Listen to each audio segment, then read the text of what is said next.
എല്ലാവർക്കും വീണ്ടും പുതിയൊരു വീഡിയോയിലേക്ക് സ്വാഗതം. ഇന്നത്തെ video inbuilt battery sine wave ഇൻവെർട്ടറിനെ കുറിച്ച് തന്നെയാണ്. എല്ലാവരും അവസാനം വരെ കാണണമെന്ന് അഭ്യർത്ഥിക്കുന്നു. അപ്പോൾ നമ്മൾ ഇതിനു മുമ്പ് ചെയ്ത ഇൻബിൽറ്റ് ലിഥിയം ഫെറോഫോസ്ഫേറ്റ് ബാറ്ററിയുടെ 12 വോൾട്ടിന്റെ സിസ്റ്റം ആയിരുന്നു കാണിച്ചത്. എന്നാൽ നമ്മളിപ്പോൾ ഇന്നിവിടെ ചെയ്യുന്നത് 24 വോൾട്ടിന്റെ 2.5 kVയുടെ ഇൻവെർട്ടറാണ് നമ്മളിവിടെ ഇൻട്രൊഡ്യൂസ് ചെയ്യുന്നത്. അതായത് നിങ്ങൾക്കും ഇതേപോലെ അസംബിൾ ചെയ്യാവുന്ന രീതിയിലാണ് നമ്മൾ ഇതിവിടെ സെറ്റ് ചെയ്തിരിക്കുന്നത്. അപ്പോൾ സ്വാഭാവികമായിട്ടും എല്ലാവർക്കും കുറെ സംശയങ്ങളും കാര്യങ്ങളും ഉണ്ടാവും. അത് നമ്മൾ നേരെ വീഡിയോയിലോട്ട് കിടക്കുമ്പോൾ മാറുന്നതാണ്. അപ്പോൾ പൊതുവേ നമ്മൾ എന്ത് തരം വീഡിയോ ഇട്ട് കഴിഞ്ഞ് കഴിഞ്ഞാലും അതിനെക്കുറിച്ച് നെഗറ്റീവ് കമന്റ് പറയുന്ന ഒത്തിരി ആളുകൾ ഇതിൽ വരുന്നുണ്ട്. അപ്പോൾ അവരോട് എനിക്ക് പറയാനുള്ളത്, നിങ്ങൾക്ക് അറിയാവുന്ന കാര്യങ്ങൾ വാസ്തവമാണെങ്കിൽ നിങ്ങൾ അത് നേരെ ഒരു വീഡിയോ ആയിട്ട് ചെയ്ത് പബ്ലിക്കിനെ അറിയിക്കുക, അല്ലെങ്കിൽ പ്രാക്ടിക്കലായിട്ട് ചെയ്ത് കാണിച്ചു കൊടുക്കണം. അല്ലാണ്ട് വെറുതെ വാഗൊണ്ട് പറയുകയോ കുറച്ച് നോട്ട് എഴുതുകയോ കൊണ്ട് ഒരു കാര്യമില്ല. ഒരു അടിസ്ഥാനമില്ലാത്ത കാര്യങ്ങളാണ് ജനങ്ങളെ തെറ്റിദ്ധരിപ്പിക്കാനായിട്ട് കമൻറ്റ് ബോക്സിൽ വന്ന് എഴുതുന്നത്. അപ്പോൾ അവരോട് നമുക്ക് പ്രത്യേകിച്ചൊന്നും പറയാനില്ല. അവർ ചിലപ്പോൾ അവരുടേതായ ആ ഒരു പ്രൊപ്പഗണ്ട അനുസരിച്ചുള്ള കമൻറ്റുകൾ ഇടുന്നതായിരിക്കും. നമ്മളിത് ആർക്ക് വേണമെങ്കിലും കമൻറ്റ് ചെയ്യാവുന്ന രീതിയിലാണ് ഇത് ഓപ്പൺ ചെയ്തിട്ടിരിക്കുന്നത്. അപ്പോൾ നമുക്ക് നേരെ വീഡിയോയിലോട്ട് കിടക്കാം. ഇപ്പോൾ ഇവിടെ സോളാർ പവർ എന്ന് പറയുന്ന നമ്മളുടെ ലോഗോ നെയിമാണ്. അടുത്തത് ബാറ്ററി വോൾട്ട് 27.2, AC ഇന്ന് 0 volt, main charge off, system not ready, അത് ടെമ്പറേച്ചർ, അതുപോലെ ഇങ്ങനെ സ്ക്രോൾ ചെയ്ത് ഓരോ പാരാമീറ്റേഴ്സും വരും. അപ്പോൾ നമ്മളിത് സിംഗിൾ ലൈൻ LCD ആണ് ഇതിൽ യൂസ് ചെയ്തിരിക്കുന്നത്. അതേപോലെ ഇവിടെ ഒരു മാസ്റ്ററായിട്ടുള്ള സിസ്റ്റം ഓൺ സ്വിച്ച് മാത്രമാണ് ഉള്ളത്. നമുക്ക് ഈ ഒരു സ്വിച്ച് ഓഫ് ചെയ്യുമ്പോൾ നമുക്കിവിടെ സിസ്റ്റം റെഡി കാണിക്കും. അതേപോലെ നമ്മളിവിടെ ബാറ്റ് ഓൺ എന്ന് എഴുതിയിരിക്കുന്ന അവിടെ ഒരു ഇൻഡിക്കേറ്റർ LED കൊടുത്തിട്ടുണ്ട്, അത് ഓണാകും. കാരണം ഇത് ബാറ്ററിയിൽ വർക്ക് ചെയ്യുന്നുള്ള ഒരു ഇൻഡിക്കേഷൻ നമ്മളവിടെ കാണിക്കുന്നു. അതായത് സിസ്റ്റം ബാറ്ററിയിലാണ് ലോഡാവുന്നത്. അതല്ല ഇനി മെയിൻസിലാണെങ്കിൽ ഇവിടെ ചാർജ്, അതായത് ചാർജിങ് സെക്ഷനിൽ നമ്മളിവിടെ മെയിൻസിൽ ഇവിടെ ഇൻഡിക്കേറ്റർ വെച്ചിട്ടുണ്ട്. അപ്പോൾ ആ ചാർജ് ഇൻഡിക്കേറ്റർ ഓൺ ആവുന്നതാണ്. അപ്പോൾ നമുക്കിത് മെയിൻസിലാണ് വർക്ക് ചെയ്യുന്നതെന്ന് അറിയാം.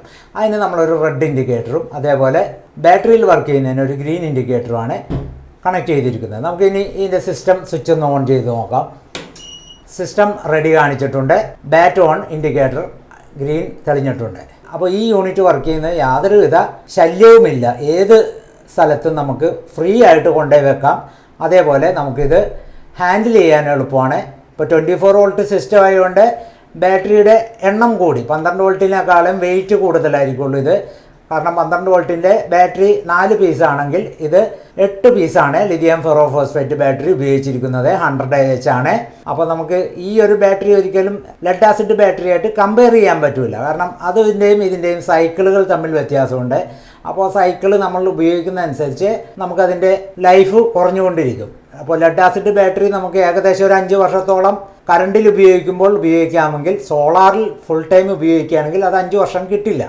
കാരണം അതിൻ്റെ സൈക്കിൾ വേഗം തീർന്നു. അതേപോലെ തന്നെ ലിഥിയം ഫെറോഫോസ്ഫേറ്റ് ബാറ്ററിയുടെയും സൈക്കിൾ കുറയുമെങ്കിലും സ്വാഭാവികമായിട്ടും ഇതൊരു 15 വർഷം ലൈഫ് 4600 സൈക്കിൾ ആണ് ഏകദേശം പറയുന്നത്. അപ്പോൾ അതേപോലെ നമുക്ക് ലെഡ് ആസിഡ് ബാറ്ററി ആയിട്ട് നമുക്ക് കമ്പയർ ചെയ്യാൻ പറ്റില്ലെന്ന് പറഞ്ഞത് അത് മാക്സിമം 1500 സൈക്കിളേ ഉള്ളൂ. അത് C20 ആയാലും കൊള്ളാം, 10 ആയാലും കൊള്ളാം. അപ്പോൾ നമ്മൾ ഇതിൽ യാതൊരുവിധ ലോഡും ഒന്നും കൊടുത്തിട്ടില്ല. ഇനി നമുക്കിതിൻ്റെ പൂർണ്ണ രൂപം ഒന്ന് കാണാം. ഇപ്പോൾ നമുക്കിതിൻ്റെ ഒരു ഫുള്ളായിട്ടുള്ള രൂപമാണ്. അപ്പോൾ ഇത് വെയിറ്റ് കൂടുതലായതുകൊണ്ട് നമ്മൾ ഇതിൻ്റെ അടിയിൽ ട്രോളി വീലൊക്കെ വെച്ചിട്ട് ഇതിൽ പിടിച്ച് പൊക്കാനുള്ള ഹാൻഡിലൊക്കെയാണ് വെച്ചിരിക്കുന്നത്. അത് സ്റ്റെയിൻലെസ് സ്റ്റീലിലെ മാറ്റായിട്ടുള്ള ഹാൻഡിലുകളൊക്കെ തന്നെയാണ് ഭംഗിയിൽ വെച്ചിരിക്കുന്നത്. അതേപോലെ നമ്മളിതിൻ്റെ ഡീറ്റെയിൽസ് ഇവിടെ കൊടുത്തിട്ടുണ്ട്. സോളാർ പവർ ബ്രാൻഡ് നെയിം കൊടുത്തിട്ടുണ്ട്. പ്യുവർ സൈൻ വേവ് ഇൻവെർട്ടർ ബിൽറ്റിൽ ലിഥിയം ഫെറോഫോസ്ഫേറ്റ് ബാറ്ററി. അത് മുമ്പ് ഇതിനെ നോട്ട് ചെയ്തിരുന്നത് LiPo4 എന്നാണ് പറഞ്ഞിരുന്നത്. അതേപോലെ 24 വോൾട്ട് 100 Ah 2.5 kVനെ നമ്മളിവിടെ വാട്ട്സായിട്ട് കണക്കാക്കി 2000 വാട്ട്സ് ആണ് പറഞ്ഞിരിക്കുന്നത്. Portable inverter, plug and play. നമുക്കിത് അങ്ങോട്ടും ഇങ്ങോട്ടും മാറ്റാവുന്നതിനാണ് നമ്മൾ പോർട്ടബിൾ എന്ന് പറയുന്നത്. അപ്പോൾ ഇതിൻ്റെ ഔട്ട്പുട്ടിൽ നിന്ന് നമുക്ക് ലൈൻ എടുത്ത് കഴിഞ്ഞ് കഴിഞ്ഞാൽ എന്തെങ്കിലും സാധനങ്ങൾ കറണ്ട് ഇല്ലാത്ത സ്ഥലത്ത് വെച്ച് നമുക്ക് വർക്ക് ചെയ്യിക്കാം. അപ്പോൾ അതുകൊണ്ട് നമുക്ക് ഈ യൂണിറ്റ് എവിടെയെങ്കിലും കൊണ്ടുപോയാൽ തന്നെ നമുക്ക് ഉപയോഗിക്കാവുന്നതാണ്. പിന്നെ ഈ ക്യാബിനറ്റ് നല്ല ഹെവി ആയിട്ടുള്ള ക്യാബിനറ്റാണ്, നല്ല കട്ടിയുള്ള ക്യാബിനറ്റാണ്. അപ്പോൾ ഇതിൻ്റെ ബാക്ക് സൈഡ് നമുക്കൊന്ന് നോക്കാം. ഇപ്പോൾ ഇതിൻ്റെ ബാക്ക് വശം നിങ്ങൾ കാണാവുന്നതാണ്. ഇപ്പോൾ നമുക്ക് ഇതിൻ്റെ ബാക്ക് സൈഡിൽ വരുന്ന ഐറ്റംസ് ഒന്ന് നോക്കാം. ഇതിനു മുമ്പ് പരിചയപ്പെടുത്തിയ കുറേ സാധനങ്ങളൊക്കെ തന്നെയാണ്, അതുകൊണ്ട് ഇത് ഡീറ്റെയിൽഡ് ആയിട്ടൊന്നും പറയുന്നില്ല. ഈ ക്യാബിനറ്റിൻ്റെ ടോപ്പ് സൈഡിലാണ് ഇതിൻ്റെ AC out 220 volt power plug കൊടുത്തിരിക്കുന്നത്. അതേപോലെ ഇതിൻ്റെ വലതുവശത്തെ ഗ്രിഡ് ചാർജിങ് ഓൺ ചെയ്യാനും അത് ഓഫ് ചെയ്യാനുള്ള ഒരു സ്വിച്ചാണ്. പിന്നെ അതിൻ്റെ താഴത്ത് വരുന്നത് MPPT-യുടെ കണക്ഷൻ കൊടുക്കാവുന്നതാണ്. അതായത് സോളാർ പാനൽ വെച്ച് MPPT-യിൽ നിന്നും വരുന്ന ബാറ്ററി വയർ ഇതിലോട്ട് ഡയറക്റ്റ് കൊടുക്കാവുന്നതാണ്. കൂടാതെ ഈ ഭാഗത്ത് വരുന്നത് ഹെവി ആയിട്ടുള്ള ഇൻപുട്ട് വയറാണ്, AC ഇൻപുട്ട് 230 വോൾട്ട്. പിന്നെ അതിൻ്റെ അടിവശത്ത് വരുന്നത് BMS വേക്കപ്പ്. അതെന്താണെന്നുള്ളത് നമ്മൾ ഇതിന് മുമ്പത്തെ വീഡിയോയിൽ പറഞ്ഞിട്ടുണ്ട്. BMS സ്ലീപ്പ് മോഡിലോട്ട് പോവുകയാണെങ്കിൽ നമുക്കത് റീടേൺ ചെയ്യാനുള്ളതാണ് ആ ഒരു പുഷ് സ്വിച്ച്. ഇനി നമുക്കിതിൻ്റെ പ്രത്യേകത എന്ന് പറഞ്ഞാൽ ഇത് സ്വാഭാവികമായിട്ടും ടവർ ക്യാബിനറ്റൊക്കെ 2 തട്ടുകളായിട്ടാണ് തിരിച്ചിരിക്കുന്നത്. അപ്പോൾ നമ്മൾ ഇതിൽ സെറ്റ് ചെയ്തിരിക്കുന്നത് മുകളിലത്തെ തട്ടിൽ ഇൻവെർട്ടർ സെക്ഷനും താഴത്തെ തട്ടിൽ ബാറ്ററി സെക്ഷനുമാണ്. ഇതിൻ്റെ ഒരു വലിയൊരു പ്രത്യേകത 2 ഫാൻ കൊടുക്കാവുന്ന തരത്തിലാണ് ഇതിൻ്റെ ക്യാബിനറ്റ് ഡിസൈൻ ചെയ്തിരിക്കുന്നത്. അപ്പോൾ ഇതിൽ വലിയ ഫാനാണ്, അതായത് 4 ഇഞ്ച് സൈസുള്ള ഫാനാണ്. ഉള്ളിലെ ചൂടുകൾ വളരെ പെട്ടെന്ന് തന്നെ വളരെ വലിയ അളവിൽ തന്നെ വലിക്കുന്നതിന് വേണ്ടിയാണ് ഈ ഒരു വലിയ ഫാൻ വെച്ചിരിക്കുന്നത്. അത് ഇൻവെർട്ടർ സൈഡിലും അതേപോലെ ബാറ്ററി സൈഡിലും വെച്ചിട്ടുണ്ട്. അപ്പോൾ ബാറ്ററി സൈഡിൽ നമുക്ക് BMS വരുന്നുണ്ട്. BMSൽ തന്നെ ഒരു ടെമ്പറേച്ചർ സെൻസറൊക്കെ ഉള്ളതാണ്. ബാറ്ററിയുടെ പ്രൊട്ടക്ഷനാണ് ആ ടെമ്പറേച്ചർ സെൻസർ. എന്തെങ്കിലും കാരണവശാൽ ബാറ്ററി ചൂടാകുകയാണെങ്കിൽ അതിൻ്റെ ഔട്ട്പുട്ട് ഓഫ് ചെയ്യാനുള്ള തരത്തിലാണ് ആ ഒരു സെൻസർ ബാറ്ററിയോട് ചേർത്ത് വെക്കുന്നത്. അപ്പോൾ എന്തെങ്കിലും തരത്തിൽ നമുക്ക് അവിടെയുള്ള ആ സെക്ഷനുകൾ ചൂടായി കഴിഞ്ഞാൽ എളുപ്പത്തിൽ ഇതിൻ്റെ ഫാൻ വർക്ക് ചെയ്ത് കൂളിംഗ് ആക്കുന്നതാണ്. അതേപോലെ തന്നെയാണ് മുകളിലത്തെ സെക്ഷനും. ഇൻവെർട്ടറിൻ്റെ മദർ ബോർഡിൻ്റെ ഹീറ്റ് സിങ്ക് വരുന്ന ഭാഗമാണ് നമ്മൾ പ്രധാനമായിട്ടും ശ്രദ്ധിക്കേണ്ടത്. കാരണം മോസ്ഫെറ്റ് സൈഡ് ചൂടാകുമ്പോൾ പെട്ടെന്ന് തന്നെ ചൂട് പുറത്തോട്ട് തള്ളി കളയുന്നതിന് വേണ്ടിയിട്ടുള്ള സെക്ഷനാണ് മുകളിലത്തെ ഫാനിൽ കണക്ട് ചെയ്തിരിക്കുന്നത്. പിന്നെ ഈ ഒരു ഇൻവെർട്ടറിൽ നമ്മൾ ഫാനുകൾ 2ഉം കണക്ട് ചെയ്തിരിക്കുന്നത് ടെമ്പറേച്ചറിനെ ബേസ് ചെയ്തുകൊണ്ടാണ്. അപ്പോൾ അത് മദർ ബോർഡിലെ ടെമ്പറേച്ചറിനെ ബേസ് ചെയ്തുകൊണ്ടല്ല. മോസ്ഫെറ്റ് ഒരു നിശ്ചിത പരിധിയിൽ ടെമ്പറേച്ചർ എത്തുമ്പോൾ ഫാൻ ഓൺ ആവുകയും നിശ്ചിത പരിധിയിൽ താഴുമ്പോൾ ഫാൻ ഓഫ് ആവുകയും ചെയ്യുന്ന ഒരു ഓട്ടോമാറ്റിക് സിസ്റ്റം ആണ് നമ്മളിതിൽ ചെയ്തു വെച്ചിരിക്കുന്നത്. അപ്പോൾ അത് എങ്ങനെ ചെയ്യുന്നതെന്നുള്ളതിൻ്റെ വീഡിയോ നമ്മൾ ഇതിനു മുമ്പ് ഇട്ടിട്ടുണ്ട്. അപ്പോൾ അതുകൊണ്ട് നമുക്ക് ഒരു പ്രത്യേകത എന്ന് പറഞ്ഞു കഴിഞ്ഞാൽ മദർ ബോർഡ് ഉപയോഗിച്ചിരിക്കുന്നത് മെഡി ടെക്നോളജിയുടെയാണ്. അപ്പോൾ മെഡി ടെക്നോളജി മദർ ബോർഡ് ഹെവി ലോഡൊക്കെ നമ്മൾ കൊടുക്കുമ്പോൾ ടെമ്പറേച്ചർ പെട്ടെന്ന് തന്നെ ഹൈ ആവുന്നു. ഇതിൻ്റെ ടെമ്പറേച്ചർ 69 അല്ലെങ്കിൽ 70 സെൻറ്റിഗ്രേഡ് ഹീറ്റ് വരുമ്പോഴാണ് ഫാൻ വർക്ക് ചെയ്യുന്നത്. 60-ൽ താഴത്തോട്ട് പോയാൽ ഓഫാവും. അപ്പോൾ അത്രയും ചൂട് ഇങ്ങനെ നിൽക്കുന്നത് കൊണ്ട് നമുക്ക് അതിനെ ഒന്ന് കൂളാക്കി നിർത്താൻ വേണ്ടിയാണ് നമ്മൾ ഈ ഓട്ടോമാറ്റിക് ടെമ്പറേച്ചറാണ് ഈ ടെമ്പറേച്ചർ യൂണിറ്റ് എക്സ്ട്രാ വെച്ചിരിക്കുന്നത്. അത് നമ്മളിവിടെ സെറ്റ് ചെയ്തിരിക്കുന്നത് 40-ൽ എത്തുമ്പോൾ ഓൺ ആകുകയും ഒരു 35-ൽ താഴെ വരുമ്പോൾ ഓഫ് ആവുന്ന രീതിയിലുമാണ് സെറ്റ് ചെയ്തിരിക്കുന്നത്. അപ്പോൾ അത് നമുക്ക് നമ്മുടെ ഇഷ്ടത്തിനനുസരിച്ച് ആ ടെമ്പറേച്ചർ കൂട്ടാം. 45 വെക്കണമെങ്കിൽ 45 വെക്കാം, 40-ൽ ഓഫ് ആവണമെങ്കിൽ അത് അങ്ങനെ സെറ്റ് ചെയ്യാം. അത് ഒരു വേരിയബിൾ കൺട്രോൾ വഴിയാണ് നമ്മളിത് സെറ്റ് ചെയ്തിരിക്കുന്നത്. ഇനിയിപ്പോൾ ഇതിൻ്റെ അടിയിലുള്ള ഒരു കാര്യം നമ്മൾ വിട്ടുപോയതാണ് നോക്കുന്നത്. മെയിൻസ് വയർ കിടക്കുന്നത് കൊണ്ടായിരുന്നു. ഈ ഭാഗത്താണ് ഈ ബാറ്ററിയുടെ പവർ ഓൺ ചെയ്യാനുള്ള MCB വെച്ചിരിക്കുന്നത്. അപ്പോൾ ഇതിനു മുമ്പ് നമ്മളത് കാണിച്ചിട്ടുണ്ട്. അപ്പോൾ power on DC MCB 24 volt, power of DC MCB 24 volt. അത് 2 സൈഡിലും ഓൺ ഓഫിൻ്റെ പൊസിഷൻ കാണിച്ചെന്നേ ഉള്ളൂ.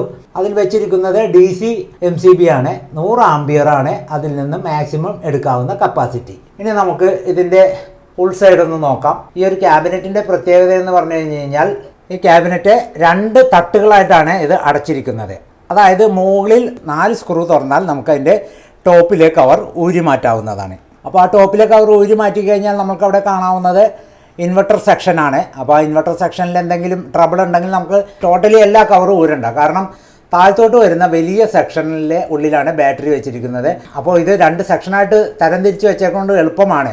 അല്ലെങ്കിൽ നമ്മൾ ഈ മൊത്തം യൂണിറ്റ് ഊരുകയാണെങ്കിൽ താഴത്തെ സെക്ഷനിൽ തന്നെ 9 സ്ക്രൂ ആണ് വരുന്നത്. അത്രയും സ്ക്രൂ ഒക്കെ അഴിച്ച് ഊരണമെന്നുണ്ടെങ്കിൽ വലിയ പാടാണ്.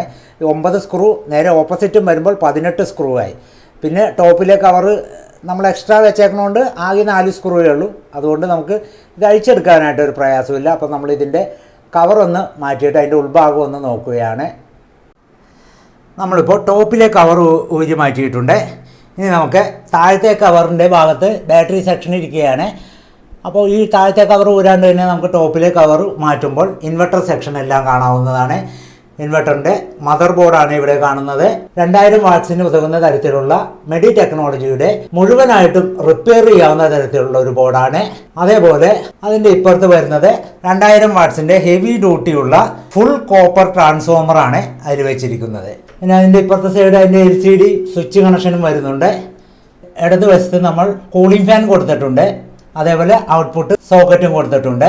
പിന്നെ നമ്മളിവിടെ ചാർജ് സ്വിച്ച് കൊടുത്തിരിക്കുന്നത് കണക്ഷൻ അതിലോട്ട് കൊടുക്കാത്തത് ഈ ഒരു യൂണിറ്റ് സോളാറിൽ വർക്ക് ചെയ്യാൻ വേണ്ടിയല്ല നമ്മൾ ഉണ്ടാക്കിയിരിക്കുന്നത്.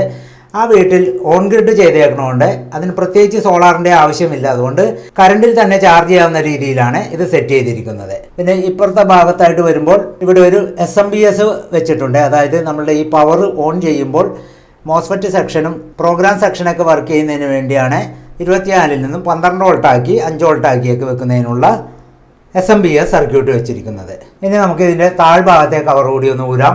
ഇപ്പോൾ നമ്മൾ ഇതിൻ്റെ താഴ്ഭാഗത്തെ കവറും കൂടി ഊരി മാറ്റിയിട്ടുണ്ട്. ഒരു സൈഡിലേ മാറ്റിയിട്ടുള്ളൂ, അപ്പുറത്തെ സൈഡിൽ നമുക്ക് മാറ്റേണ്ട ആവശ്യമില്ല. നമുക്ക് ഇപ്പുറത്തുനിന്ന് തന്നെ കാണാവുന്നതാണ്. ഇനി നമുക്ക് ഇതിൻ്റെ താഴ്ഭാഗത്തെ ബാറ്ററി സെക്ഷൻ ഒന്ന് നോക്കാം. ഇപ്പോൾ താഴ്ഭാഗത്തെ ബാറ്ററി സെക്ഷനാണിത്. ബാറ്ററി സെക്ഷൻ ഇവിടെ സെറ്റ് ചെയ്തിരിക്കുന്നത് ബാറ്ററി വരുന്ന ഒരു കേസിലും അതേപോലെ അതൊന്ന് കംപ്രസ് ചെയ്ത് പ്ലേറ്റിലുമാണ് ചെയ്തിരിക്കുന്നത്. അതിൻ്റെ തൊട്ടടുത്തായിട്ടാണ് BMS വെച്ചിരിക്കുന്നത്. അതും ഡാലിയുടെ നല്ല ക്വാളിറ്റിയുള്ള BMS ആണ്. നല്ല ഹെവി ആയിട്ടുള്ളതാണ്. 100 ആംപിയർ ആണ് ഇതിൻ്റെ കപ്പാസിറ്റി. അപ്പോൾ നമ്മൾ നേരത്തെ പറഞ്ഞതുപോലെ ഈ ഭാഗത്ത് ഒരു കൂളിംഗ് ഫാൻ ഉണ്ട്. അതിൻ്റെ അപ്പുറത്ത് DC MCB പവർ ഓൺ ചെയ്യാവുന്നത്.